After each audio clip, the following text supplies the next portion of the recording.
drugs are at the top of that hierarchy. So the first thing you think about are drugs. The last thing you think about is drugs. And then food and all that comes afterwards. Out grafting. The people you're grafting with and the people you're taking drugs with, it just becomes like you say, an unwritten code. Selling drugs and that, it's like, what? No one took them off you yet. Yeah. In that sense, loyalty was massive. Someone hanging probably is the worst. I've seen people getting cut, people getting smashed up with pool cues, hot water, sugar in it. Looking at myself in a mirror, seeing myself as shambles, skin and bone, crying. He was in for cutting his mum's and dad's head off, and it was like, what? Hello and welcome to this week's episode of Crying in the DMs. Today I am joined by no other than reformed career criminal Adam Caine. Adam was a drug addict from the age of 12 and incarcerated from the age of 15, so it's safe to say he's got quite the fucking story. Adam has now turned his entire life around and is working within the community to help others do the same. He's working relentlessly alongside the Come Together Hub. We'll post a link for their community services down below in the description. Hoping to end the cycle for others that took 30 years of his life away. Adam, it's a fucking pleasure to have you here today, mate. Thank you for having me. I'm absolutely chuffed that you got in here. For those of you who don't know, Adam is actually also a long-term friend of mine. So meeting up with him is also always difficult, whether or not it's in a studio or just going for a coffee, because he's absolutely fucking everywhere all the time. Adam, what brought you here today? What's the message you want to get out there? Change. People can change regardless of what they've been through. You know what I mean? It's hard for some people. Obviously, they don't see a way out. But believe me, there's always a way out. There's always a way out. Yeah. Well, what I want to focus on first is what the fuck was the way in, mate? You were on drugs from 12 years old. Who introduced you? It's an associate, I'd say. Like, obviously, was smoking weed a little bit earlier than 12. I was smoking weed with this person, and obviously I was seeing him one day, and he's asked me, did I want to go and score? I assumed he was on about weed, because that's all I'd ever... As you would, yeah, that's the poison of the that's all day. I'd ever knew, so went with him, come back home with him, sat there waiting for him to roll a spliff, but obviously he didn't. He did not. The foil came out. The foil out. come out, it went on the foil, and for me, I just thought, must be another way of smoking weed, because... That is a funny-looking marijuana. I knew nothing else, so it was just a bit through on me in that way, but yeah. That was the beginning of the end. I was actually going to say, do you think that was the beginning of the end? Yeah, defo. Like, I can't explain, like, just that little bit I had that day it put me into a place that it was like a warm hug, so to speak, but yeah, that was it. Was that what you were craving, do you reckon, when you got into it? Someone to just give you a hug? Yeah, possibly. Yeah, possibly a lonely kid. I'd say lonely kid. I had 4 brothers and that, but yeah. Possibly it was, yeah. That's it, innit? Because no one gets into like the drug scene or the drink scene with the intention of isolation, really, do they? 9 times out of 10, it's always, it starts off community, doesn't it? Yeah, it was very social. It was a social drug. Very rarely, when I first got into it, you'd done it by yourself. It was always with someone or with a couple of people. So yeah, it's a very social thing. Do you resent that dude now? I don't resent him, no. I probably did a long time ago, but yeah, I'm 44 now. I don't really resent anyone.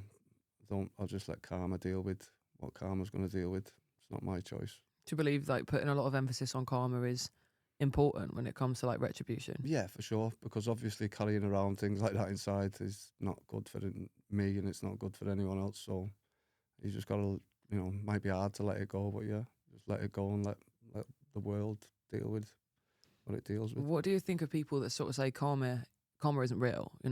Karma is a consciousness that you bring outside of yourself. If you put emphasis on karma rather than emphasis on individual people's capability to change or choices that we make, does it not take away from the ethos of we're all making our own decisions, we're all creating our own retribution? Yeah, but obviously all decisions we make will bring on some sort of reaction, whether it be a good reaction that comes back to you or a bad reaction. So every choice we make, again, choice for me is massive. That's a big reason. Is it karma then, or is it consequence of action? I believe it's karma, but it could be, each to their own in that sense, I suppose. For me, it's karma. Karma's dealt with everything I've held issues about that possibly I would have reacted to has been dealt with by life itself and took out of my hands. So yeah, I look at it as karma. And I would look at it as their consequence of action. I would look at it as those people, they weren't dealt with by a karmic force. They were dealt with by the consequence of their own actions. And before you even knew them, during you knowing them, after you knew them, they were behaving in certain ways that, you know, methodically led to whatever was supposed to, you know, in karmic sense, teach them a lesson. Yeah. But for me personally, I should have dealt that karma to them for what they'd done to me. But I'd let that go. I like washed my hands with it and gone, right, I'm not holding on to that like turmoil or anger that I had for them people. And yeah, in my life anyway, they've been dealt with by life itself, and it's been took out of my hands. So I like to think as karma's helped me out along the way. Well, I like to think that you just got what you deserved and they got what they deserved. That's a good way of looking at it as well, yeah, Mum. Take the middleman out the middle. There were two men there. One man was a man, one man was a boy. The boy got... Got squatted. Boy got squatted. Boy was a blue bottle. So you don't resent him now. That's good. No. That's great. Fantastic. If you saw him, though, what would you say to him? I still speak to him. What? Yeah, man. So, like, that's what I mean. I don't hold any grudges. He's still in the midst of addiction, so he would never see it clearly unless he got clean himself. So it's pointless even trying to debate with him or let him know, like, you know, how it went down, because he's still like in the middle of it. You know So what I you mean? wouldn't want to like put that on him because he's still struggling and he wouldn't have the comprehension to have the conversation. Yeah, he wouldn't have a clue what I was on about, because obviously drugs have Messed him took up. over his head still. Yeah. If he got sober and if he walked in this room now, I'm not going to do a Cilla Black, by the way. He's not about to come in. But if he was sober and he sat in this room now and he said, Adam, I'm good to hear anything you need to tell me, what would you want to say to him? Congratulations on getting clean. Like, that's what I mean. I'm like I think my journey and me getting away from, like, because they look at me and they always stop and say, oh, like, well done, blah blah blah, and I can see in their eyes, even though some of them don't really appreciate you getting clean and like you getting clean, but you know, I like to hope my journey's teaching them a little bit or something. You're an inspirational little fucker, mate. Well, that's the plan, I suppose, isn't it? I think it is. You know, just sometimes they will get a little bit jealous. You'll see that resentment. You'll see that fear. But that is just, it's the dark room theory, innit? Have you heard the dark room theory? I think I have, but yeah, go on. I waffle on about it all the time, so you probably have. It's where, you know, when people see you're a light, they have to make the room as dark as possible, right? Because they know if they don't dim you, you're going to illuminate all their shadows. So the minute you get out and you're like, right, they can't be near you for too long because you're going to illuminate their shadows. And that's like why people can't look you in the eye. Yeah. You know, shit like that. They can't get real with you because they know. Because you mirror their insecurities. Yeah. And like, not without even meaning to do it. It's no. You're just existing. Yeah. But they're just existing. They're just existing in a very different way. And sometimes not a very authentic, not a very logical way, which means they have to try and be methodical. But obviously, you know yourself, when you're an addict or when you're in that chaotic environment, there's no method to the madness. You just believe there is. Yeah, you just want the next drug. Bit. Yeah, of course. Yeah. The next bit. As simple as that. That's what I mean. It does take over you in that sense. So yeah, it's hard when you're in the midst of it. It is hard, but you got out. Yeah, of course. Yeah. Let's talk about 15. So 15 years old. What the fuck did you get arrested for? I'd been arrested like numerous times. Like 15 was just my first time going jail. Obviously, I was a little criminal. bastard. Yeah. I think it was only probably shoplifting and criminal damage at that time. But obviously, it was on a constant basis. So I'd be getting released from the cells, getting nicked again, because obviously every day I had to find money for drugs, and the only way of doing that was grafting. So yeah, I think they just got to a stage where it was right. They kept me over. I was 14 at the time, but they made me wait till I was 15. And as soon as I turned 15, it was like, right, young offenders. Oh, yeah, it's a wake-up call. Did you ever carve your name into the cells? Yes, too many times. But you learn soon stop that, because if you carve your name, criminal damage. You'll be coming back to see it. Say. That's what they say. Write your name, you'll be coming back to see it. And it's like, oh, right, I didn't know that. So you're shoplifting, 15, petty crimes, stupid bullshit, just trying to make enough money to get the drugs. Were you stealing to survive then, do you think? Or was home life particularly you know, did you need to survive at home? No. Like, obviously, I had my mum and dad at home. They both worked through the day and that. They were drinkers of a night.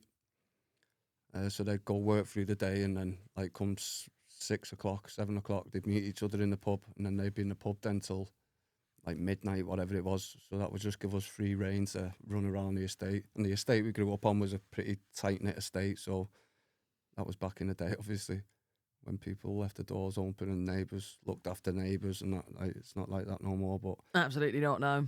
But it was back then. So yeah, the Avs was a good place to grow up, to be fair. Oh my God, can you put that up to the camera so we could actually see that? Avite for life.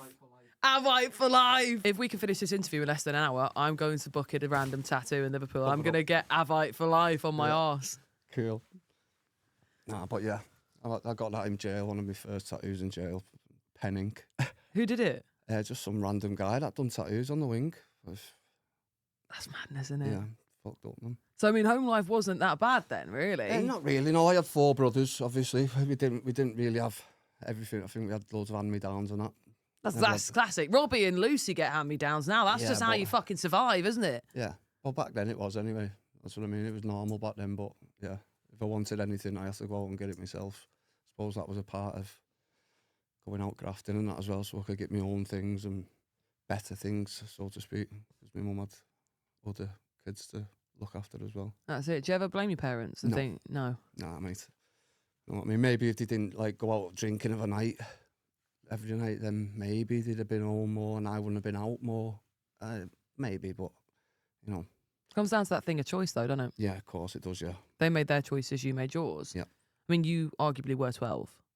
Yeah, it was, yeah. But there's other influences. I mean, like the lad that came and said, you know, do you want to go score? The other guys on the estate that were obviously older, but not old enough to be working full-time jobs and whatnot. Yeah. So they were just being little pricks too. And I looked up to them for some reason, you know, as a kid. People used to cross the road when they were coming down and think, wow, why are they avoiding them? And maybe that was just like that was what made me... Absolute witness mafia. Yeah, of course. So they become my friends, so yeah, it was just a spiral of things. It's a crazy thing though, isn't it? How we call these people friends, because there actually isn't that much loyalty in a gang. People think there is, but I'm sure I'll just let you. Well, there's none. There's no loyalty, is there? Obviously, and like obviously with me being the youngest one as well, they were all of like the age of 16, 17. I was 12, so yeah, I was just the one that went through the window first, or you know, go and get this, go and get that. I was a Joey in essence, but you don't realise till you're older. Did you rise through the masses? Did you go from being the Joey to the Al Capone? Well, obviously I grew to one of the first ones to get off drugs and that, and in that sense, then yeah, because a lot of them are still on it. There's a few that I've made it out, but not many. But yeah. When you look at them now and you look back at that hierarchy, do you reckon they... It's a hard one, this, because I don't know how to ask it properly without sounding like a dick. Do you reckon they were your mates, really, or do you reckon you were scared of them? No, they were my mates, therefore. They were like more like my brothers than my real brothers in that sense. Obviously, I've spent more time with them. Obviously, it might have been grafting and smoking drugs, but that brought a bond in itself. Yeah. Weirdly, but yeah. Well, it will do, won't it? Yeah, they're good friends. That's what I mean. I still speak to most of them, and there's not many people I don't really speak to, apart from the people that I've probably robbed or offended, in that sense. But yeah, I still class them as friends, really, or associates, if you want to call it loosely. But yeah. It is a difficult one, because people say when you're in addiction, your friends aren't your friends, right? And I think that is accurate for the most part. Your friends aren't your friends, because people that truly had that bond of friendship with you, they wouldn't encourage you to be wrecking your life. They wouldn't encourage you to be partaking the same stuff as them. But then at the same time, the basis of friendship is societal cohesion, right? You want to be in the same groups as them. You want to do the same things as them. You mirror them, you know. Friendship is just a chemical bond in the brain, isn't it? Yeah. So that said, if you're bonding over chemicals, and you've got that chemical bond in the brain, it's going to feel like a real friendship, isn't it? And they obviously suffered from the same afflictions as I did. Yeah. You know what I mean? They wanted to escape reality for whatever reasons they were doing it for. Some people have got a lot deeper reasons to take drugs, and than I did. I weren't running from anything. I was just like fitting in that sense. I was like, yeah, it was weird, but yeah. It's not really that weird, is it? It was weird for me because obviously, like, the more I've learned about addiction and that, like, a lot of people are running from something. I never really had anything to run from, so I done it as more as a let me be part of the group, or I don't know what it was. If you actually look past the people that are running from something, though, you'll see the people that are running towards something. And we are all constantly chasing the best version of ourselves, right? All the time, even in addiction, right? If the best version of yourself is ignorant to the worst versions of yourself because they're high or they're drunk, you're still chasing that version of yourself. You just don't realize it. Do you know what I mean? It's going to take longer to get there. It's going to take longer to get there, exactly. So you have to actually get out of the addiction to fucking get there. That's the catch-22. For sure, definitely need to get out of it because you can't see clearly when you're in it.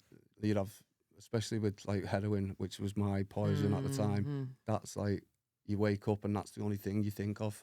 It's like, I need my next hit or my next whatever it was. So yeah, you definitely need to get rid of it for sure.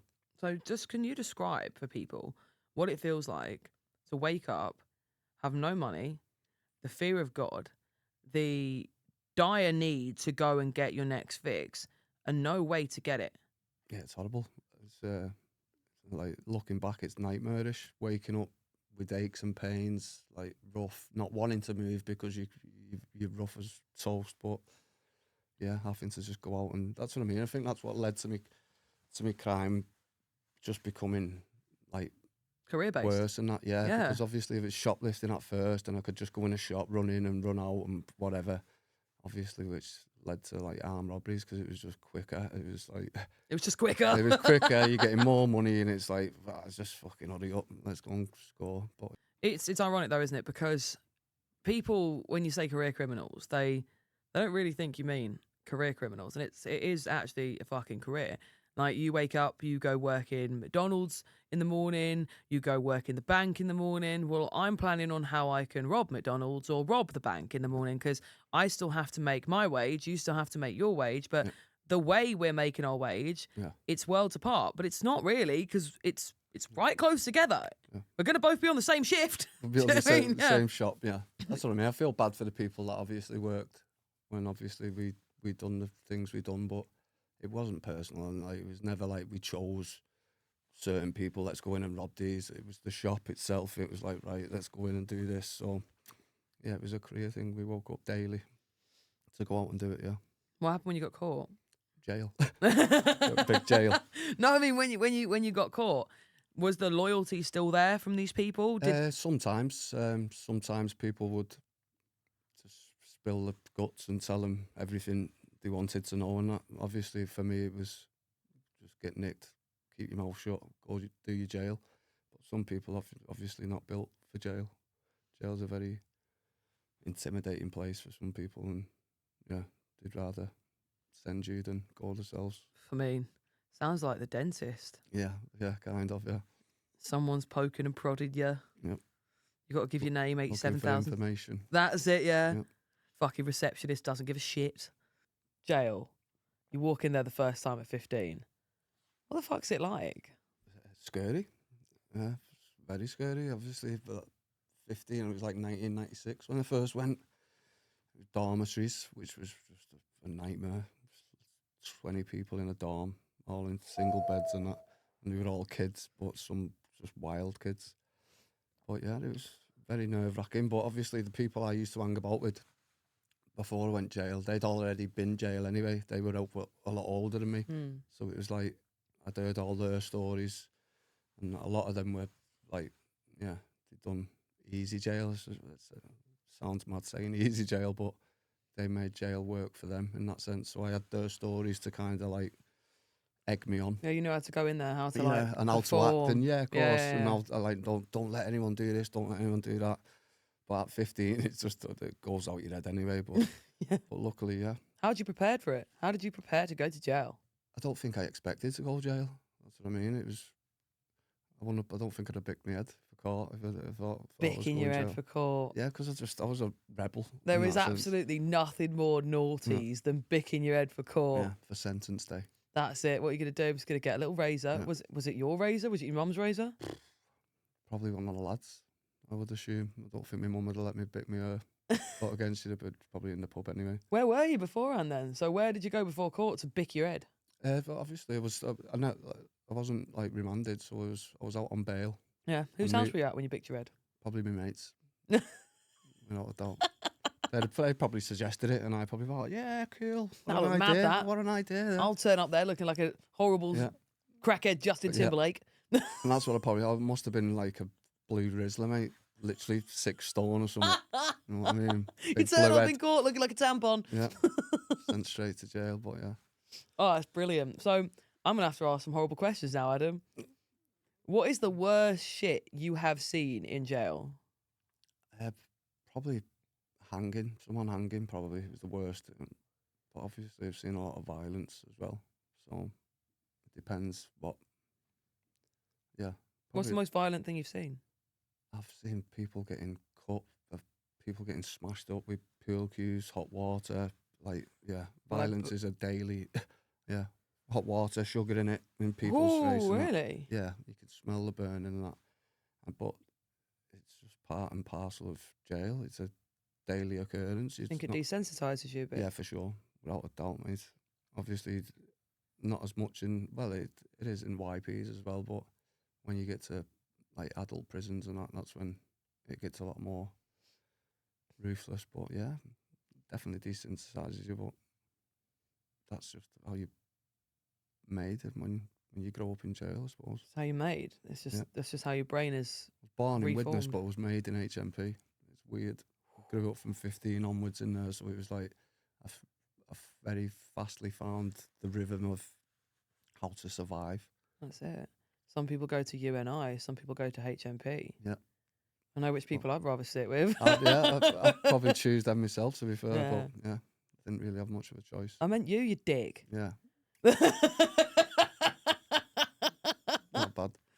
What had the guy done that got the sugar water thrown in his face? It could have been, I don't recall off the top of my head, but it could be anything from borrowing burn, not paying it back, borrowing food, not paying it back. For those watching swearing. that don't know what burn is, what's burn? Tobacco, sorry. No, it's all right, go on. So tobacco back in the day, obviously, when I first started going to jail, you used to sell it. Yeah, So yeah. you give someone half of your backer for double back, Yeah. so whatever you give. And it was just, that was a way of earning money. Obviously, I didn't get postal orders off people, or I didn't really work, or if you did work, you got £7 a week, which was... Fuck all. Yeah, so if you wanted to survive, obviously, you have to have some kind of little graft going. So same as when you were on the outside, in order to survive, you had to graft. On the inside, Yeah, in order to survive, you had to graft. So all it was doing really was just removing the fear of getting nicked, because you'd already been nicked. You just did the same shit, but now you had no consequences, really. Yeah. You didn't have any bills or anything to pay. Yeah. You were just in your cell and just... But yeah. Were you allowed visitors? Did any girls come visit you? Later on in my prison, like when I was in my 20-odd, but other than that, it was my mum. Obviously, my dad come up once. He come on the first visit, just looked at me and went, "Dickhead," and walked off. And just left my mum sat there. But my mum was a soldier in that sense. She used to go up and down the country to visit me every week, mate, or every fortnight. Yeah. God bless her. Yeah, she was a soldier, man. We're going to ask you again. The girls. When you're in jail, how do you keep a normal relationship? And don't say this the wrong way. You've had absolutely no normality so far. How the fuck did you stabilise any kind of romantic situation? I didn't have any. Obviously, I was on the gear from 12 onwards. Women weren't even in my thought Prerogative, pattern. yeah. So by the time I was 15, I went to jail and all that. It wasn't something I missed, or I didn't get in my first relationship till I was like about 30 or something. Wow. 20-odd, 29. Was it hard for you to like trust and adapt to having someone there? Yeah, it still is. It's weird. I don't think it'll... Well, obviously it gets easier the longer you stay out, but yeah, you still have issues with talking and opening up to people, and being like a true authentic self, because you don't do that in jail. You don't open up to people, but yeah. Is it true what they say that no one tells each other what they do? Like why they're in there? Do you know what I mean? Well, it's not something you commonly talk about. Obviously, if you like get friends with people, then you would ask them what they're in for and that. But some people can take offence to you asking if you don't really know them and you're just asking what you're in for. It's the elephant in the fucking room, though, isn't it? Like, we are all in jail. And a lot of people need to know anyway, especially with certain charges and that. You need to know that the people you're talking to, or especially if you're sharing a cell with them, mate, you need to know that they're not a wronging or pedo. A pedo, yeah. Pedo. When you first went to jail, was there a completely separate wing for pedos, or were you all just... Yeah, so there is a separate, like, obviously when I first went at 15, it was dormitories. Mm-hmm. 20 a dorm, you said, yeah? Yeah, it's like 20 a dorm. It's like from J1, J2, J3, J4, J5. So I wouldn't know about back then. I suppose they were probably just mixed in. Yeah. And like hidden. Yeah, that's what I'm saying. Like, was it in plain sight then? And then as you got to like cells, 18, 19, 20. Yeah, once you get to your cells, start of your prison and that, then they have their own wings. They're separated. I think they still try and mix a certain amount. But yeah, they've soon found out, especially these days with phones and that. Oh yeah, 100%. What would you say is the worst thing you've seen happen to a offender of that type, mindset? How do you, what's the worst thing you've seen done to a nonce? Fuck it. Yeah, I wouldn't even know if some of the worst things I've seen, whether they were nonces or just people that didn't pay the backer bill. What's the worst thing you've seen happen to another individual in prison? Seen someone killed. Whoa. Seen someone get their head smashed in a door, and the doors are pretty thick metal doors, and that was over tobacco, I'll be honest. Over tobacco? Yeah, that was in Risley. But it was like 3 of them battered an owl guy and just dragged him out and put him under the stairs. And we got shut down for it, obviously, the wing and that, but that was over backer. Are they still in there now? Are they out, do you know? I assume they'd be still in there, yeah. I don't think they got away with it. I think they were caught for what they did, to be fair. Wow, what was the old guy in for? I haven't got a clue. That's what I mean. It was just someone that had bought a burn and not paid back. Probably a tenner's worth of burn. Wow. And got his head smashed in. I don't think they meant to go that far, but obviously that's all it... There's 3 of them on one old guy. It's, you know, the odds are not in his favour. These weren't young guys, though. The 3 of them. Not that I'm excusing what they've done, obviously. No, not at all. I'm trying to build a picture anyway, so yeah. So it's like no, I don't think any of them were young in that sense, but yeah, that's what happens when you start borrowing off people and taking things and not giving back. Wow, so there's like a whole loyalty complex in jail. Yeah, they have their own moral code in that sense, you know what I mean? It's like ethics, isn't it? Yeah. Your ethics is dependent, it's sort of subjective on your environment, isn't it? Yeah. And I suppose prison is one of those places where even though you've done something unethical to get in there, because you've done something unethical, now being ethical is even more intensified because you want to be the most ethical guy on the unethical place. Like a hierarchy in itself, you know what I mean? It's like, what, you're in for this, right? So you're up here, and like, what, you're in for that, you're at the bottom. And even though like the screws try and run things and that, they can't. There's not enough of them to, There's no way. They try the best to monitor and do what they need to do, but yeah. It's run on their own moral code. You ever had a conversation with someone in there and you thought they were well fucking normal, and then you found out what they've done and been like, what? Yeah. Go on. Yeah. I was in HMP Garth. It's like a Cat B, so there's a lot of long-termers. There's a lot of lifers in that place. A lot of lifers in there. I'm ready for this. on a social playing pool with just a random guy. We used to play pool with him all the time, to be fair. And it come out about his charge, and it ended up like he was in for cutting his mum's and dad's head off, and it was like, what? And I'm just sat playing pool with him, but obviously you can't really react. You've got to let him win then, haven't you? You've got to let him win. No, you don't let him win, but you just don't, for me to react to that and like, oh, I'm not going to play pool with you now because you're in for this. It's like, it doesn't really work. Did that feel wrong to you? Because obviously you're all in jail. I'm not going to play pool with you just because you've killed your mum and dad. Because on the outside, if someone said I've killed my mum and dad, you go, well, I'm definitely not going to play pool with you. Yeah, I think I don't know. I don't know if he'd have told me beforehand if I'd have still played with him. I'm not sure, but obviously I wasn't expecting that kind of offence. I wasn't expecting him to tell me. To be fair, it was just one of them in conversation things. Yeah. And he was a sound kid as well. It wasn't like, it didn't like change my opinion of him after the fact because he was... It's a crazy mentality, innit? I got to know him beforehand, before I'd asked him about his charges and that. So yeah, it was weird. It's a crazy mentality. How put people in a place in captivity, right, let's say, and teach them all that they have no rights and that they will be regulated and that only those in the hierarchy can judge them, and watch how little they do judge each other. Yeah. And then watch them after they're on this no judgment platform where we're all fucked in here, start to create their own hierarchy where murder is not the worst thing you can do. Yeah. It's crazy, isn't it? That's what I mean. There's a lot of murderers in there, but I think that particular murderer, like cutting his mum and dad's head off. Like, obviously, I didn't delve into why he'd done it. I was about to ask that. Did he say why? He's probably had these reasons. Obviously, you don't go through that unless. Of course, he had his reasons. Yeah, you know what? He had his reasons. Yeah, for sure he did. That's what I mean. But Don't think his mum would agree. He carried it well as well. He carried it well the way he got on with his jail and that. I don't think he let him really affect him. Or it didn't look like it. Arguably, he had affected them more. For sure. They were dead. Yep. He was playing pool with you. I'd probably still playing pool in now, though, unfortunately. Do you think? Yeah, he must have got lifed off, for sure. Is life? It can be. It depends on the situation. Some people get life, meaning life. Some people get life with a wreck of 20, or a wreck of 25, whatever. 15. Was there ever a point where you were scared you were going to get life? Yeah, man. In Garth, I used to look around at like old people with Zimmer frames and that and think, ooh. Because you don't really expect it, but life goes on in jail as well. Yeah, and people get older and people need like managing, helping in there. But do they get carers in there? No, that's what I mean. They just have to stumble to the end of the landing for a dinner on a Zimmer frame and that, and it's like, wow. You don't really.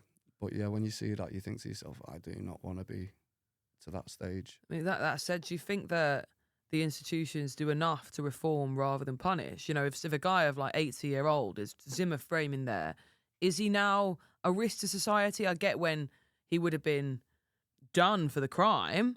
He'd done the crime. He was a risk for the crime. But, 20 years later, is he still posing that same risk? Again, it depends. Like, I don't know what crimes these Zimmer frame people were in for. They could have been paedophiles. Stealing Zimmer frames. Yeah, could have been. Not even their fucking Zimmer frame. I can't see them being burglars in the state they were in, but they could have been in there from a young age. But yeah, it just makes you realise, to be fair, that life does crack on, mate. Especially. How does it work then when you're on the wing? So, you say that the pedos have their own wing. Yeah. Do they have to walk through your wing to go for their dinner? No, they have their own. Say we go from work back to the wing at a certain time. They'll have their certain time, so they don't mix with anyone. They only mix with the people that they live with, which tends to be other paedophiles or protectionates. Okay. People that have dodged bills or whatever it is. Right, okay. So when you say, those old people that were Zimmering across could have been pedos, they couldn't have been then, actually, could they? Well, yeah, they could have been, because they still try and sneak a percentage of people onto normal location. Okay. As far as I'm aware, when you go into a jail, they'll say to you, do you want to go on normal wing and tell them that you're in for something else, or do you want protecting? Really? A lot of people will try and blag it. Take the risk? Yeah, or they would have back in the day. Why do you reckon they do that? I don't know. What's the point? Because surely everything in the dark comes to the light. Yeah, you're going to get found out. Especially these days. For sure, these days, mate, people walk on the wing, they just get someone will Google them in a pad, with the phones and that they've got these days. But I suppose back in the day, there wasn't as much finding out unless you've seen them on Crime Watch of a night. Which do you remember Crime Watch? Were you on it? Yeah. No, I've never. My mum was. Fuck off. Yeah, she was only her friend got murdered. I don't know why. But my mum was in the reconstruction of it. Yeah. Oh wow. Madness. Mad that. Mum was on it. But have you seen my son, Adam? Yeah. You actually really need him on this. He'll get on there. Yeah. She's probably thought I'd have been on there, but yeah. No, I've never done anything that bad in that sense. So, in prison, yes, you have the segregation. You also have the brotherhood. Yeah. Did you ever see the brotherhood stand together? Yeah, of course. Loads of times. With, me, obviously, I call him Cody. Chris Dennett, he done most of my jail with me. Still good friends with him to this day. And if, for instance, if the screws come to our cell and said, Adam, relocate, why they twisted him up, I'd just go, nah. And we'd sit and fight it out together. And that happened a lot of, mostly in YPs, but yeah, that happened a lot of time. For those people that are watching don't know what a YP is. Young offenders. Brilliant. Young persons. Young persons, young person's prison. So when you get out of prison, you're reformed. You know, as they say, you've been in prison. If it's done its job correctly, you're reformed. You're a citizen of the world that is now going to uphold every moral and value. How long did it take you to go back to jail? Different times. 10 days, 19 days. That's what I mean. At that time of my career, so to speak, obviously I enjoyed it. I thought I was Tupac in that sense. I got my name tattooed on my stomach. And You got your own name tattooed? Yeah, man. Oh, Adam, back up to the camera. Oh. You're going to have to stop name dropping your tats, man, because we're going to make you prove it every time. Oh, my God, he actually... But yeah, that's what I mean. That's brilliant. Yeah, that was You my actually life. were Tupac Shakur of Well, Risley. in my head, I used to, because me and Chris, my friend, me Cody, and that, we used to chill with the gangbangers and that. And that Right, was for just how people we watching, what is a gangbanger? A gangbanger is someone that runs the streets in gangs and just bangs. But yeah, in jail, they were the people that we clicked with for some, madly enough, they were good kids. A lot of them were really good kids, to be fair. But yeah, so yeah, Good kids, bad beginnings, yeah, bad just situations. a bad life. So obviously, when I first got out of jail, I got out off my 3.5. I ended up taking Chris on a robbery. Oh, come 10 on, days Chris, we're going out. Yeah, with a knife. We went, come on, mate, let's go. And ended up getting him jail, and then we ended up getting 7.5 years, 10 days later, and that was just But obviously, we weren't thinking about staying out. We weren't really asked. No, I had by more that point, friends that's your in home. jail. Yeah, I had more friends in jail than I did outside. Are any of them still in? Possibly, it's very, very few I've stayed in touch with. Obviously, Chris, because he's from Widnes, but yeah, all the others, obviously from Manchester, wherever, Birmingham, don't really stay in touch. I hope they're out. I'd like to think they've changed, and they've changed their life around. I've seen a few people on the internet that have changed from back then, but. What would you say to them? Say they're watching this right now, and they're like, "Oh my God, there's Adam." What would you say? Now then. Now then. Now then. I hope things are good. You know what I mean? Yeah. Come and confirm my stories. And if they say, Adam, I'm still fucked, what's the one bit of advice you give me to start the trajectory rolling? It's just try and control your brain, really. Obviously, it wasn't until I really learned about how the brain works and the facts of, scientifically, every choice I make is my choice, and I've got to react to that before I do it. Yeah, it's not hereditary. It's definitely not hereditary, mate. We were told that as young kids growing up with addiction and that, we all the places you went for help and that, they'd say, "Oh, don't worry about it.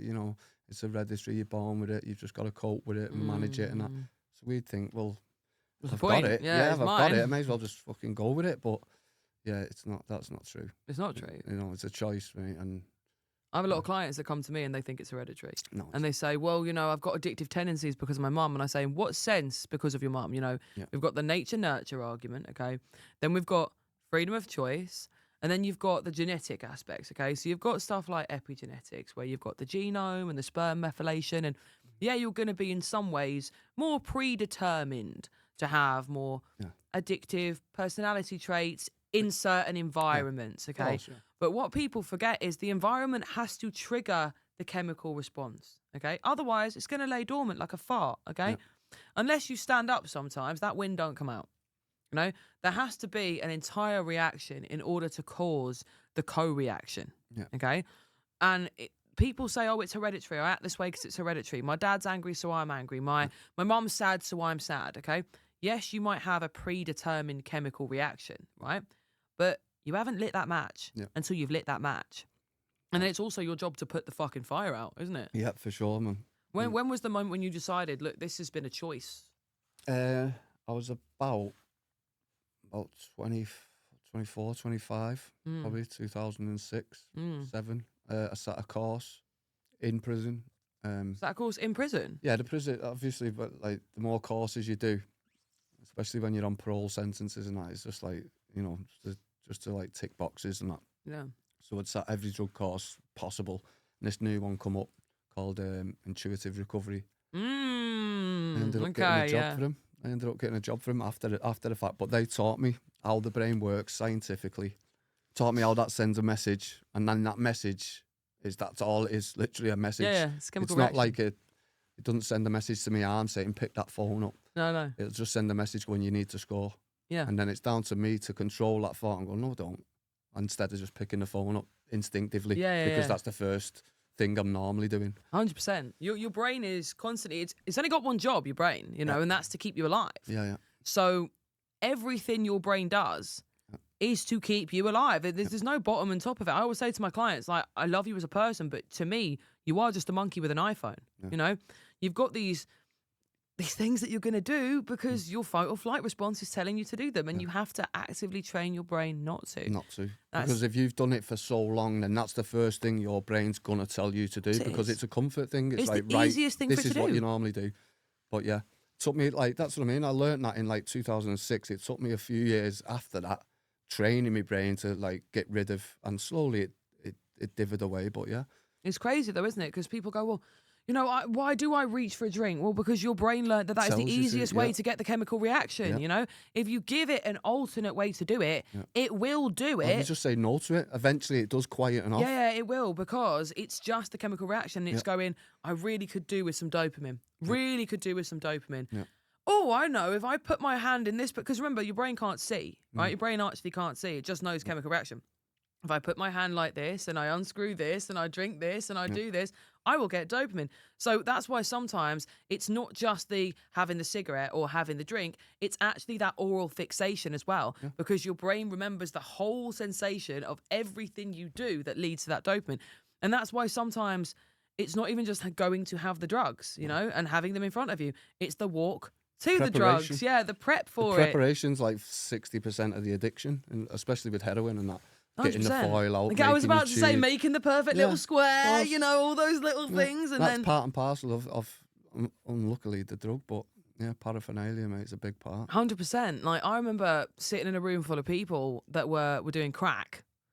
And I remember watching this girl that was next to me, and she was making triangles out of the foil, you know, to put in the... And she was doing it over and over and over and over again. She was absolutely off her head already. She was just making repeated triangles. But she was having such a nice time making these triangles. And I was thinking, you know when you have that like moment of realisation, you're off your bar on it, but you've come down slightly, so you're having a moment of realisation. And you sort of go, oh my God, we're all kids. You know, we're all actually children, even as like moderately old adults or even like people into the 60s, 70s that are still doing it. Like a time warp. We're all just children. We're all trying in some way. We're stimming, you know, we're trying to have a good time. We all just want to feel connected. We're all in one big narcotic nursery class right now. We're all just trying to make friends. But then someone needs to be in charge. And they go, it's my game. It's my game. I make the rules. And then we kick them out. And then it's the... Do you remember... so obviously, important for the camera to know, Adam actually knew my daddy. And I've got to ask, did you know him before he was an addict or after? You just knew him as an addict? Yeah, unfortunately. No, that's all right. All right. I also only knew probably him as only an knew addict. me as an addict again. That's it, yeah, you probably knew each other. Vicious circle. How would you have, like, described him? Be honest. Be honest. Just a drinker. That's the only, like, that's the only way I knew him in that sense. Just an addict? Yeah, unfortunately. No. And my dad always used to say, you know, my friends are my family now, right? And you said earlier, you know, you had those boys around you. They felt like family, right?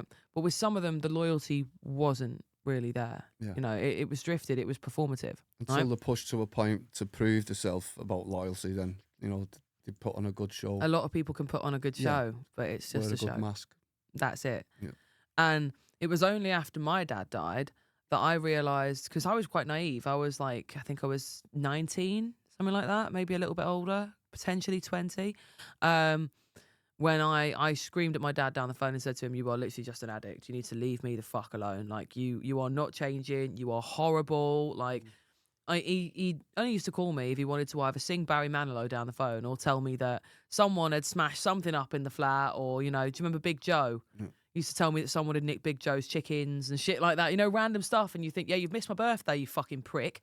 And now you're ringing me about someone's lost cockerel. That's the bad side of addiction, though. That's when the addiction takes over everything, which is unfortunate. But I've been there, so I can sympathise. Yeah, you can relate. Would you say that the people around him would they have been enabling that for themselves or for him? Yeah, to an extent, they'd have definitely been using him for their own gain, obviously. But like when everyone's got something, then it is a bit like a family because Yeah. they all share and that. But if you like, say for instance, your dad was the only one with something, they'd have been there for that something, nothing Not else. for him. No. So do you think, like, in a way, when people come from dysfunctional families, right, where they do have to run and jump through hoops to be wanted or to be recognised, they find that when they have something to offer, whatever that may be, they get more attention, and so that's why they gain more things through illegal means when they're older. They want to be the person that has the thing to offer rather than be the person that is used. Possibly why I got into the friends like circle I did, to be fair, because I probably thought they were, like I said before, they were closer brothers than me real brothers in that sense. How did you measure closeness? I assume it was just through drugs.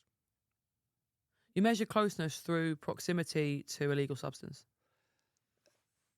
Yeah, and obviously, I don't know. It's hard to explain. Obviously, when you're in addiction to that extent, and all you do is take drugs, go out grafting, come back, take drugs, and go back out grafting.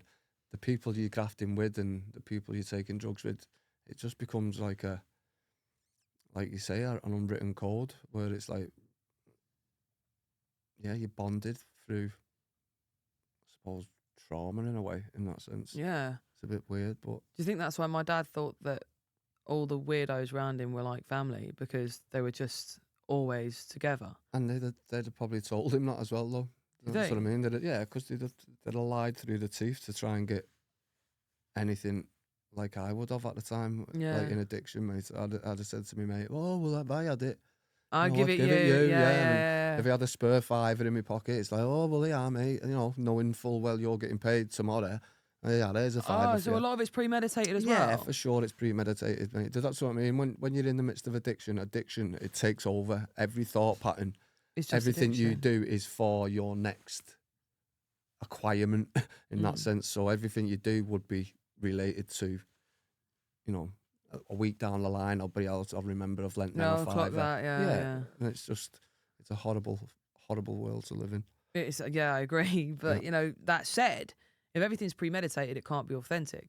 No, so do you think that when they truly believe they're in a family with other addicts and other abusers of substance and abusers of trust, they don't actually know what love is, do they? No. They don't know what community is. They don't know what friendship is. No, I don't think you can while you're in addiction, because obviously you're first and foremost, like the hierarchy we all have to eat. Like you have food, drink, heating to survive, and that drugs are at the top of that hierarchy.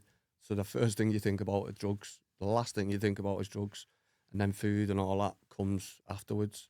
Maybe it's a sad way of looking at it, but that's just the reality of addiction. So do you think your friends were really your friends then, or do you think you all just wanted the same thing, and now that you're sober, you can see that they had potential for more of a friendship and you loved them for the person they was, but it wasn't the friendship that, well, it wasn't actually friendship, it was survival?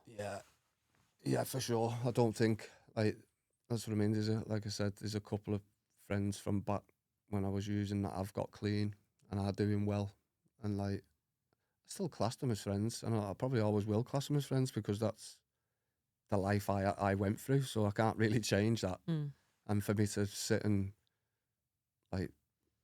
dismember them and slag them off, and that it'd be nonsensical. You wouldn't do it? Yeah, it'd be nonsensical, because it's not, I had fun, it sounds mad, but I had fun doing what I'd done when I was doing it. Yeah. It wasn't till you're in the same place. Yeah, it wasn't until I got clean and that, and looking back, and I thought, oh, fucking hell, I wish I wouldn't have done that. But we can't call people on their sins, if we were sinning with them. Yeah, I've probably got more than them. That's it. Sure. The cupboard is absolutely chocker full of skeletons waiting for the car boot sale. Yeah, another one. But so would you say my dad was a mate? Not necessarily to me, no, because obviously my friends were from the prison side of. I only had really one or two friends in Widnes that I would class as friends, people that I could ring up and go, yeah, it's going off come and help me. So the that people would you have class come. as friends are people that you knew were like on point, on Yeah, site. that were loyal in that sense. Loyalty was massive to me anyway. So obviously, if I thought someone was loyal, well, not even if I thought, if I knew they were loyal, you had and I to could know ring it, them, and I could ring them and go, "This is happening. Come and back me up." If I didn't know that, they would come and back me up and drop things. And I suppose it takes a lot of learning before you know who is loyal in that sense and who isn't. But yeah, like so I said, loyalty was based around who would jump for you. yeah, and who I would jump for in that sense. Yeah. If I jump for someone, I would expect the same in return. Animal Kingdom. Yeah. Animal Kingdom. But I put that down to prison. It's just that's the way It's eat or be eaten, isn't it? Yeah, That's the same thing. Do you think there are people that? This is going to sound so bad, but I do mean it the way I'm saying it. Do you think there are people that want to cosplay that lifestyle? Yeah. Why do they do that? Because I don't know. They see the benefit. I say the benefits. There's no fucking benefits to it, is there? Well, Do you know what I mean? There is if you don't get caught, but there's not many people that don't get caught. That's Is it. there? In order to really live the life, you have to have been caught at some But point. it's them cosplay people that, and they're the ones that end up in the cells just screaming like a parrot and that. And, they just get rid of that life then. Once they've done that, mate, they can't really cosplay. Get me a anything. duty solicitor! Yeah. Not even a solicitor, mate. I'll tell you what you want to know. Really? Yeah, yeah. Sure. Mask drops when you're in a cell, mate. And Think? when you're expecting a few years in jail and that. Do you think that's why people start giving people's names out and that? Yeah, for sure.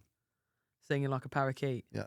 It's like when they start saying, right, 5 years for you now and that, it's like, what, 5 years? Oh no. Yeah.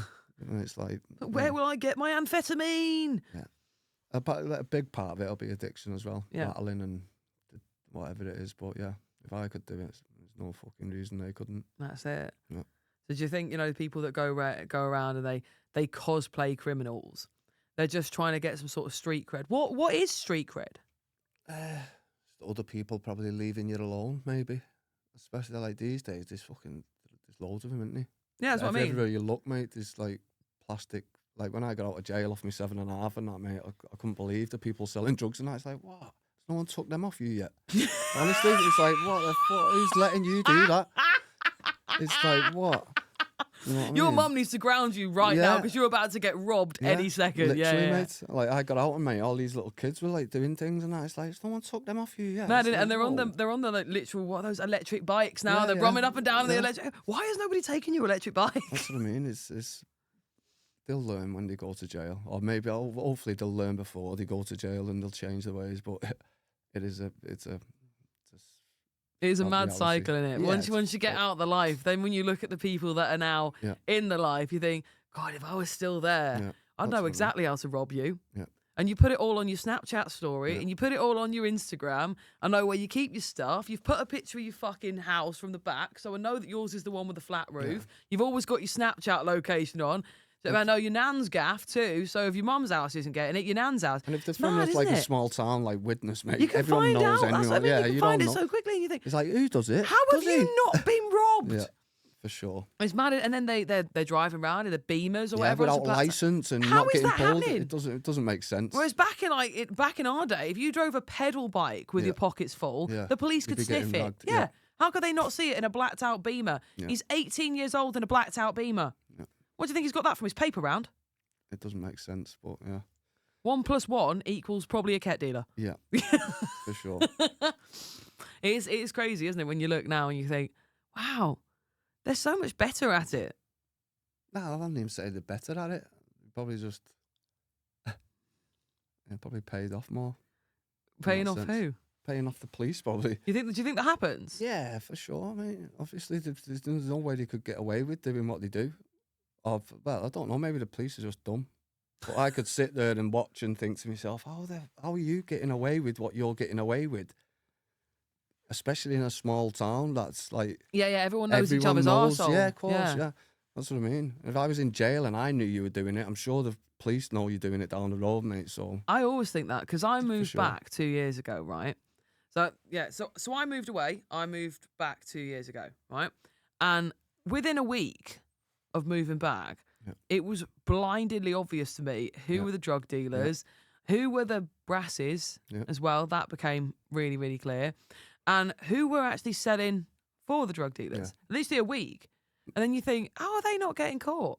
And don't be wrong, some of them, you know, that back in my day were quite well known for doing it, had all fucked off to Australia to live a new life, you know. So they'd obviously just pass the baton on. Yeah. But the people that passed the baton on to were absolute plebs hanging out the back of the Bradley. Yeah. Do you know what I mean? Or like they were pulled up outside the Imperial with music blaring from the windows, talking to these 18-year-old girls. Like, do you want anything? Do you want? And the bouncers were just there like... Yeah, they're probably hitting on it, the bouncers, mate. They're probably getting a cut of it as well. That's what I mean. thought. It's a sick world, isn't that's it? how it starts, isn't it? Yeah. It doesn't start by you know, going and selling the big, you know, the big lots. It starts with the little lots, and then you gain the trust of someone that sells the big lots, and a lot of it's luck as well. You're just in the right place at the right time. You meet the right people. You know, you no longer have to do little daft bits, and you get start sending people with bits, and that. It's just One thing people don't talk about, though, from the criminal career lifestyle is the fucking paranoia that comes with it. Yeah, for sure. Again, that's down to the drugs, isn't it? Paranoia, mate. Depending on what you're taking and that, but paranoia comes with everything. Yeah, it's just sick. I think, you know, there comes a point where it borders schizophrenia, genuinely. And I mean, sometimes it doesn't just border schizophrenia. Sometimes it, unfortunately, leads to schizophrenia. I remember my dad used to call me up randomly, and he would tell me that there were people installing cameras in his house. And he'd absolutely fucking believe it. Bearing in mind, there was nothing on the walls. Yeah. At this point, there wasn't even a telly in the front room.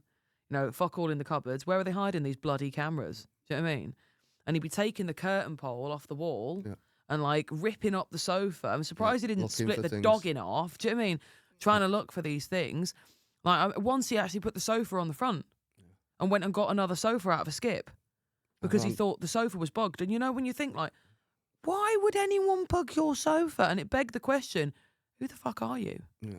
Do you know what I mean? I've been there, though. I've been to them extents, and it's like, you know, you think they're drilling holes in the corner of your wall and just listening to you, just to find out, like, what your graft is and what you're doing. And it leads to, no good situations. Well, I was asking a lot of questions when he died. I was like, who was he? Like, what did he do? Like, why was he always so paranoid? Because, you know, a lot of the things I'd heard, I'd put down to whispers, rumours, bullshit. And by the end of his life, he was just an old guy with cataracts and a heart condition in a lonely flat surrounded by people that didn't really give a shit about him. That's what I mean. Paranoia probably come from a lot of people just chatting shit, but leaving little seeds in his head, and especially with drugs and addiction, mate. It fucked him up. It fucked him up. Yeah, for sure. Before he died, as I say, I had a huge argument with him. And I had said to him, you know, you're nothing but an addict. Like, don't ever contact me again. This is ridiculous. You're actually dead to me, which was horrendously ironic because then he did fucking die, selfish bastard. But I remember calling one of his mates and being like, can you get my dad to ring me, please? And he was like, yeah, I will. And I was like, his phone is not on. I need to speak to him. And he was like, yeah, I will. And then didn't actually tell me till after my dad died that he'd actually allowed my dad's phone to be stolen by a young girl that was coming in and out of the flats. Yeah. This young girl as well, she referred to my dad as her dad, which was really, really strange to me. Again, coming back to that family element, again, she said, oh no, she didn't steal the phone. He said she could borrow it. Well, why did you take the fucking SIM card out then? Yeah. If you're borrowing a phone, why are you changing, like, the back end of the phone?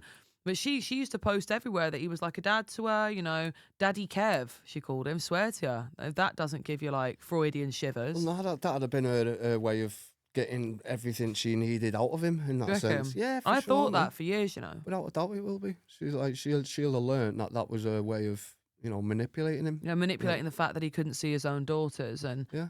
That he was just a kind person that, you know, looked after people and that, so she took it to the extent where it was like, especially using words like that, it's like words are spells. When you start using them with people, especially people in addiction, mate, that don't really have that full clarity of mind, mate. Yeah. It can be very powerful. What's the most powerful thing you think you've ever heard that you carry with you? That I'm in charge of my own brain. That was literally like the blinkers were off. You're in charge? Yeah, because obviously I grew up being told it was like, not my fault, or, you know, you're an addict and you're born with it, whatever. But once I realised it was a choice and I was in control of whatever choice I took, It was like the blinkers dropped. It was unreal. It's brilliant that, especially when, it's ironic because most of your life, Yeah. you literally weren't in charge. No. Do you know what I mean? I was too young really when I first started to know what I was doing. And by the time I did realise I was doing it, I'd been in it for like so many years. That's so it. It was that was a big eye-opener. It's amazing that. It's actually really, it's like that Alanis Morissette song, isn't it? Ironic. Do you know what I mean? It's Rain on Your Wedding Day, where you realise I haven't been in charge of anything for 15 years. I've literally had someone else tell me when to eat, when I can leave my cell, when I can go outside. And I've just now realised, fuck, I'm in charge. Yeah, I can choose a different way. Yeah. For sure. I ended up, like that course I sat in jail, I ended up getting out and got a job with him in the end. I ended up working for him, going around all the Northwest probations, teaching the same course, because you'd have to have sat it to teach it. And it was just You've had to have lived it to teach it. Lived experience. And that's what I think that's the future, lived experience, to be honest with you, with, 100%, mate. With a lot of things, to be fair. I would say the viewers have discernment, right? They know when they're watching something that's bollocks, right? And like even reality TV, it is not fucking reality TV, is it? It's all scripted, it's all bollocks. Program. That's it. Again, words. So like, everyone was saying to me, "Oh, are you sure you want to do a podcast where you have just random people from across the world or across the UK or wherever just come on and talk about the shit and crazy and mental things that have happened to them, instead of having like celebrity guests that people will tune in for?" And I'm like, I don't think you realise celebrity culture's fucked. Yeah, it's on its way down. Nah, nobody wants to listen to someone cry about how their second yacht sunk. Yeah. Do you know what I mean? Yeah. I want to know about how you almost got shanked over a box of baccy in fucking Risley. Yeah. Do you know what I mean? Like, I don't want to know how your third home got robbed this month. Yeah. Like, oh my God, heaven forbid, right? That's not what people care about. No. Or when you hear people and they talk about their mental health experiences, right? And this is no disrespect to anyone that has the money to do this. That's great, okay? But when they're going through a mental health trauma and we're all supposed to get behind them and gather behind them and we're encouraged to get behind them, but don't have that same mentality for our fucking neighbour as we have for the celebrity. That is why celebrity culture is on the down, because we've realised our prerogative has been shifted. Yeah. Our whole perception has been manipulated. We've been lied to. Yeah. We've been lied to, and I think people are just coming round to the waking the fuck fact, up. Yeah, that everything we've been taught and we've been told are lies, and everything's like a smoke screen for us. That's it. It's slowly dissipating. It definitely is. Like when you look at weed as illegal, right? Alcohol, you go get that from any shop ever. Yep. And what constitutes an addict? Because I believe it's an addiction is anything that takes you out yourself, that distracts you from yourself. Yep. So even if you have to put an extra shot of coffee in your coffee every day, you're addicted to that extra bit of caffeine. You're addicted to that extra bit of adrenaline, you know? When does it go from being something habitual to something that you're addicted to? Well, I think the idea that it's ever habitual is the fucking smokescreen. Yeah. Do you know what I mean? The majority of people have got some sort of addiction, whether it be chocolate, sex, shopping, you know. Just some people have got drugs, which is attention. Yeah, without a doubt. Yeah, attention's a massive one. But yeah, people, like everyone's got something they use as a crutch to deal with life and its eventful unfoldings. Yeah, for sure. I agree, but people don't want to say they're addicts, do they? No, that's what I mean. Addict's been given like back to what you said about before, words labels. being spells, though, innit? Yeah. That's why I don't like labeling people and that, because labels, whether they be good labels or bad labels, they're just the spells on people, and they shouldn't really be. No one should be labelled an addict and that. No, I agree. And you know, I do agree to some extent. Yeah. But when you look at big systems like the Addicts Anonymous, places like that, right? Yeah. They say that you're always an addict. Okay, you're just a recovering addict, you know, all the time. You're always an addict. With what you're saying about, you know, words are spells, do you think that's actually a little bit maladaptive? At this precise minute, I'm actually going through a 12-step fellowship, NA. Okay. And they do that.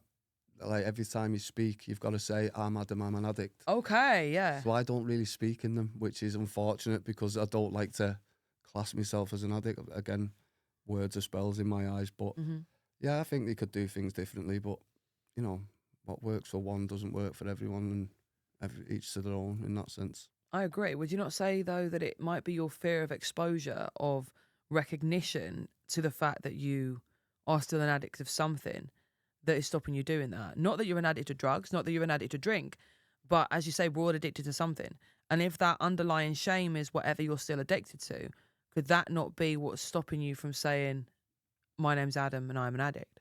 No, because I do say it, like even when you read off like like they've got sheets. Yeah, I know like, it though. Right, I'll read them all day long, but I won't share because I have to say I'm an addict before I share, which is, to me, I'm not an addict. I used to be an addict. I'm not an addict no more. So I don't like labeling myself as that. I think it's just a negative connotation in that sense. But I agree. Have you ever asked them their philosophy behind it? no, they don't like to be challenged. That's what I mean. Again, obviously, that intuitive recovery I sat, that taught me it's a choice. So I know that's how I got clean, through realising it was a choice and choosing not to use. So I know it's a choice, but they look at it as a disease. Okay. And then when you say, well, it's not a disease because you're not, it's a choice, they went, no, not disease, it's a dis-ease. So they just like manipulate it to... It's manipulating the language of words to fit a... spell. Yeah. Whatever spell they want to cast on you. But so do you believe then if we had AA in the steps, but the philosophy of the intuitive work and combined them, it would be much more adaptive for people? I definitely feel there's room for improvement without a doubt, whether it be, like one or the other or a bit of both. But yeah, I think if someone sort of time to sit and do a course. Well, I have. That's why I'm asking. Yeah, for sure. For definitely gives a job. Yeah. That's the work that I do. So I start my clients off every single time with something called a nervous system reset. Yeah. So I won't allow them to do any coaching whatsoever until they've actively done this reset for a minimum of 3 weeks, twice a day, every day, which includes activating something called the vagus nerve, which is the largest cranial nerve in the whole human body. It controls everything from your digestion to your thought processing, right? Yeah. And if you can activate that vagus nerve in a calm way, day to day, in a regulated way, day to day, you can actually start to change the chemical reaction in your brain, right? Yeah. So if every day you have severe anxiety, right, the nervous system reset that I would specifically set for you would include something that reduces adrenaline, okay, reduces cortisol, but increases something called oxytocin. Okay. And oxytocin is the bonding hormone. And a lot of the time when you're going through anxiety, you need to feel bonded not only to yourself, but also to your environment too. So, but if you were going through addiction, for example, right, we would want a nervous system reset that actually increases the anxiety ever so slightly in some ways, but decreases the oxytocin, right? So you can step out of it for 2 weeks and then back into it for 2 weeks. So then in the second 2 weeks, we'd have something that decreases the adrenaline, increases the serotonin, increases the norepinephrine, and increases a lot of the other positive, aspects as well. Yep. We would want whatever chemical reaction occurs in the brain, right, to match the situation and then to control the environment too. So it's like 3 steps. So I make them do a nervous system reset first. I hold them accountable daily. Definitely. So I send them this thing called self-care bingo. If I don't get that text to say bingo every day, I know you haven't done your nervous system reset. You're going to come to me. Engaging. Yeah. You're going to come to me in 2-3 minutes. You're going to come to me in 2-3 weeks' time, and you're going to tell me that this hasn't worked, and you're also going to tell me my course is bullshit. Right? I spent far too long educating myself and educating other people, and literally dropping whole career paths to do this because it means more to me. For you to tell me it doesn't work because you haven't put the effort in, okay? And I don't want to be the person that blames the client. So I have them tell me every day. And I can tell if someone's lying. Yeah, of course. Sometimes you need to tell them no. That's what I mean. That's the exact reason I stopped teaching the intuitive recovery course, because it was just like the people were there because they got sent there by the court and that they didn't want to be there.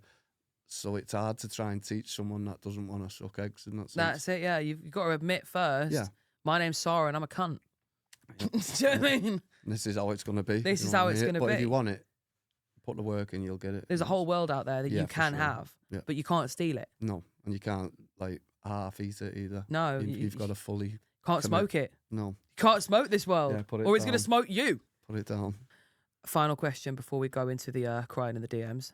Cool. What was your fucking turning point, brother? Looking at myself in a mirror. About just seeing myself as shambles, skin and bone, crying. And just wanting, like, obviously from the age of 12 onwards, I didn't know anything else. So I just wanted to try a different life. I wanted to know what life was really like in that sense. So yeah, that was a big motivation. And again, the courses, that was huge. Is there anything you've got? So now that you're clean, now that you're no longer a career criminal, you're actually, you're like crime. You're a career vigilante now. Yeah. Well, I just like to tell my story and just let people know that, you know, change is possible regardless of what you've been through. You don't let anyone else tell you, or, you know, you're born with it and you're not. You've got a choice when you want to decide to take it or not. I'm really glad you did, mate. Same. Do you want to give any message to anyone that might be watching?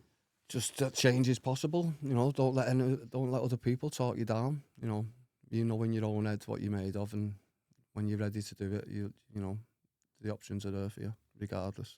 If you're watching today and you struggle with any of the issues mentioned in today's episode, feel free to get in touch with Come Together Hub. They are a community support-based business, charitable organisation that helps people all over the Northwest to get out of their own head and into their own life again. One step, that's all it takes. Get in touch. And now for the bit you've all been waiting for. Going to see what you've been doing when you came to cry in my DMs. Without further ado, ready for you.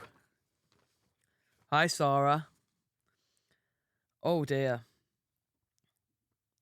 16-year-old, 8-month pregnant me, went to baby dad's house and he wouldn't let me in because he was screwing another bird. We just got right down to business there, haven't we? It's like, I'm not even going to set the fucking scene. This is what happened.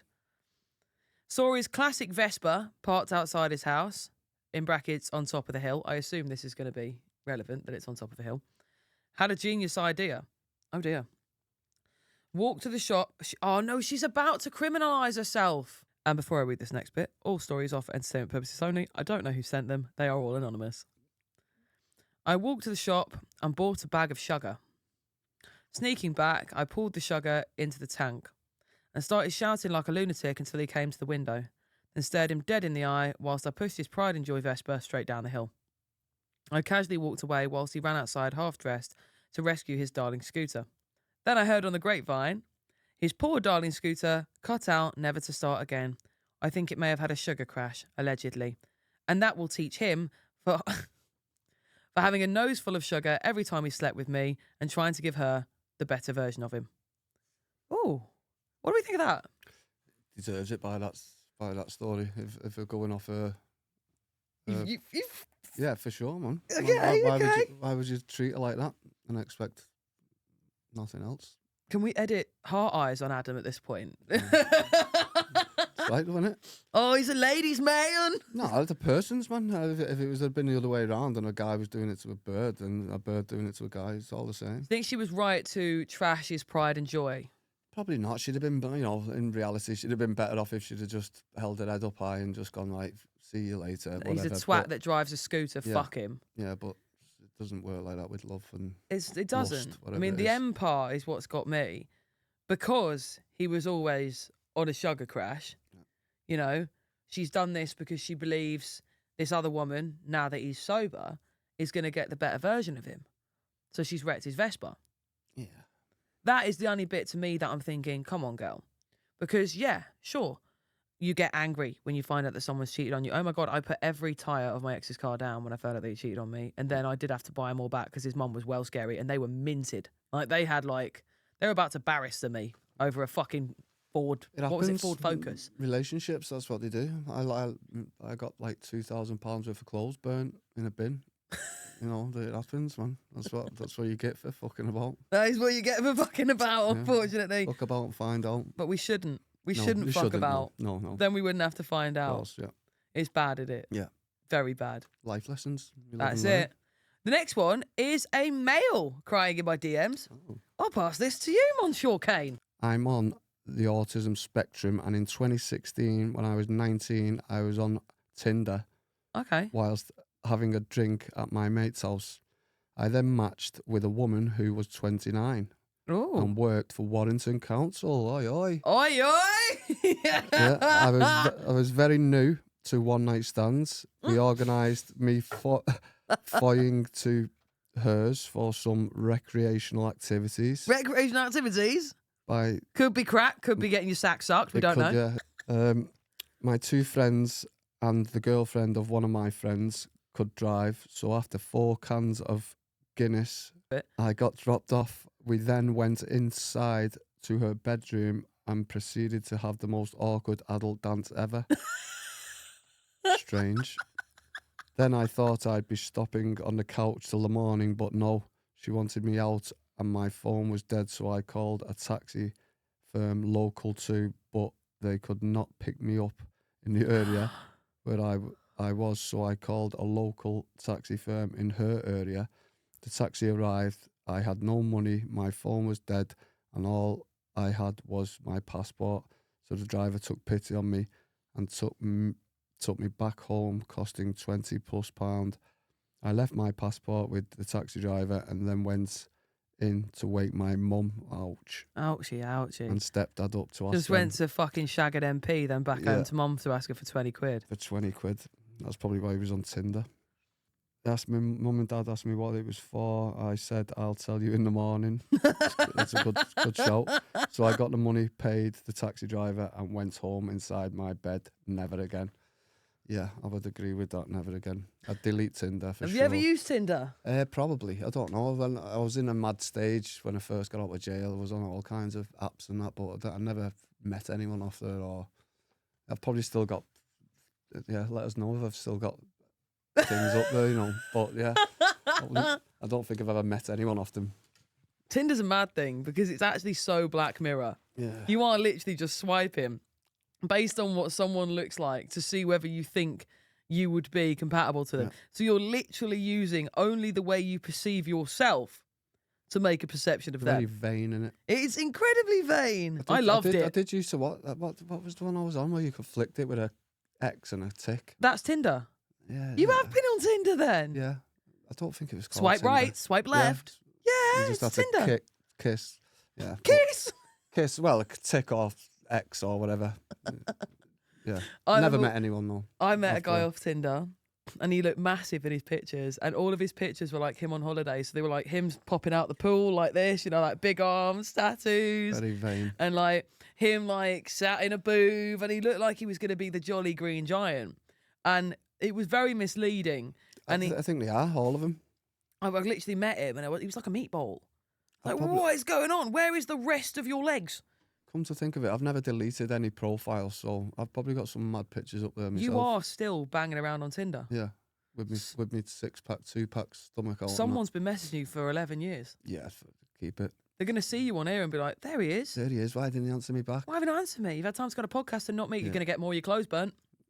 No, that's what I mean. I won't because I didn't answer. If I'd have answered people, I'd probably get more burnt, but yeah. I know, I used to love Tinder. Me and my mates used to go on Tinder when we were younger, right? And we'd just find someone that was available and get them to drive us to like the nearest Mackey's or like the nearest KFC, which looking back was a little bit groomy, given that they were probably like 30 and we were like 18 and we're like, yeah, do you want to take us to Mackey's? No, they wanted to finger you, you idiots, but they did happen to buy you chips along the way. Yeah. That's what I mean. It's very, very pervy looking back on it, but... It is, isn't it? Yeah. It's still pervy now. You know when you see people on Tinder and you think, oh, you do realise this is just totally just the social perspective fit. It's just social perception constantly. How you view yourself determines who you match with. So if you're having a bad day and a bad self-image day, you're going to match with somebody that if you saw them in the street, you would ignore. You would just literally ignore them. But because you're having a bad day and it's accessible in your hand. And they've answered. That's it. And they've answered. So you've got that little hit of dopamine. You've got the oxytocin flooding around. You start imagining what it'd be like to have a wife and babies and a little house and a dog. And in reality, all that's happened is you've swiped right on a profile that was moderately attractive. Yeah. Or a bot's answered you. A bot, yeah. That's it now. AI, innit? You don't even know if the people on there are the people that they say they are anymore because of AI. The final crying in the DMs of the day, and then we will sign off. Let's have it. Let's have it. Just seen you got a new show and thought you might find this funny. So basically, like 10 years ago, when I was in my 20s, I had a boyfriend who owned a motorbike. Not laughing so far. I don't know about you. Is it a Vespa? Imagine if it was actually the girl that was shagging the first guy. Yeah. Saying, they had that good Vespa, but it got pushed down a hill. Oh, shut up. Imagine. Yeah. No. Yeah. Well, Oh, never. That would have been so much better. Would have, yeah, it would have been good. When we split up, I saw him a couple of weeks later outside Poundland with a new girlfriend. Of all the places, there's nothing wrong with Poundland. Well, if you're on a date with another girl, Poundland's Didn't not say he the was on a best. date. He might have just been doing his shopping. Well, I'm going to assume he was dating.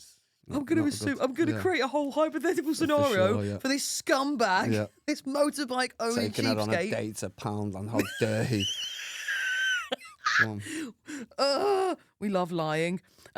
Anyway, she was dressed oh dear. Anyway, she was dressed head to toe in my full set of pink leathers. Holla back, girl. So obviously, I made her take them all off, including my helmet, so she couldn't get back on the bike with him. What a shame. Only for my ex to turn around and full-blown punch me in the face. Fucking hell, imagine you walking into town, there's this person dressed like the pink Power Ranger outside Poundland, slowly stripping, and then her boyfriend lobs a girl in the face. It's got to be a posh area, though. Why? Because we wouldn't have even had leathers on. We'd have just jumped on the bike regardless of the leathers in it. It's like, it must be very ethical. Yeah, what you you can't doing come on my wearing bike. leathers? Yeah, you can't come on my bike without leathers. Oh, Like, yeah. jump on, love. Trying Let's to go. make out that they're from like, oh, yeah, you're right, actually. I don't think anyone I know ever used to wear a head. No. No, they didn't, actually. No. They wear Not a on the bally back. instead. Yeah, they for wear a sure. bally instead. Yeah. And then they wonder why they all got minor head injuries.